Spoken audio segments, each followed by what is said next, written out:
ئاردی بەشەخۆرەکی مانگانە ماوەی چەند مانگێکە جۆرێکی خراپ دەدرێتە هاوڵاتیان و بۆیان ناکرێتە نان. ئەمە شوای کردووە هاوڵاتیان بە ناشارەزاییان لە ڕووی شەرعەوە ئاردەکە بگۆڕنەوە بە ئاردی باشتر و پارەی لەسەر بدەن. ئەمەش لە ڕووی ئاینی پیرۆزی ئیسلامەوە دەچێتە بابی سوود دروست نییە.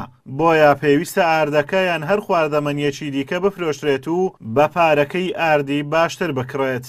و یەکێک لەو خاڵانێکەوە هۆکارن بۆ ڕیبایە لە بازاری هەوڕۆی کوردستانی کە خەڵک لەوانەیە زۆریشی پێ نازانی بە ناشارەزایی دەیکا و دەبێتە سەبەبی ڕیبا. ئەو بابەتەیەکەوە خەڵک هاردی لە بایعەتێ وەردەگری و لەوانەیە ڕای لە ڕەنگەکەی نەبی بۆرە یان نەنانی لێنایە دەیباتە بازاڕی بە دوکانداری دەگۆڕیتەوە بە هاردێکی سپی بە پارەشی لەسەر دەداتن کە ئەوە خۆی زۆرێکە لە جۆرەکانی ڕیبایە کە پێغەمبەر صلی الله عليه وسلم قەدەغەی کردی هەر وەک لە فەرمایشتی صحیحی پێغەمبەری هاتێ لە صحیحی مسلمە کە پێغەمبەر صلی الله عليه وسلم فەرموویتی البر بالبر والشعير بالشعير والتمر بالتمر والملح بالملح مثلا بمثل سواء بسواء يدا بيد گەنم بە گەنمی جۆ بە جۆی قەسب بە قەسبی خوێ بە خوێی ئەوانە دەبی بە ئەندازەی یەکتری بن و دەست بە دەست بن نابی زیادە و کەمیان تێدابی لە کاتی ئاڵوگۆڕ کردنێ.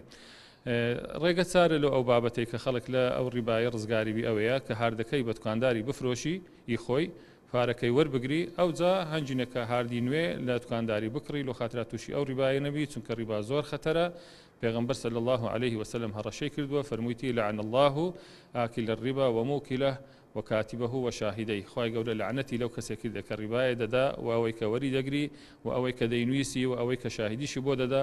بۆیە دەبێ ئینسان احتیاط بکە بۆ دینی خۆی زۆر سوال بکە بە شارەزایی معاملات بکە بۆی نەکەویتە ئەو خەتەرناکەی.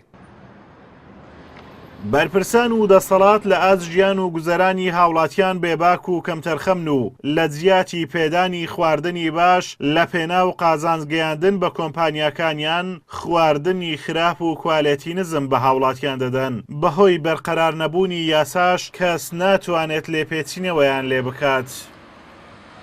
یعنی بەکەل خواردنی نایە منەوە ساڵەکە زیاتر ئەواردەی وەرەگرم تا ئێستا هیچ ئیسیفادەشی نەبووە.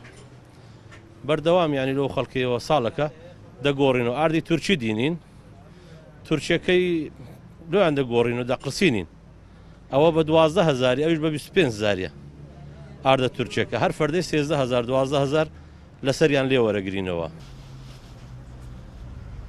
خواردن و خواردنەوە بە بەشی سەرەکی و گرنگ لە ژیانی مرۆڤ دادەنرێن.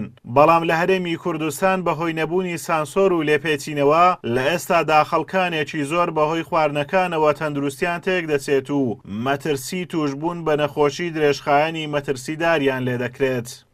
ئازاد ئۆمەراوەی کەناڵی ئاسمانی پەیام قەزای سۆران.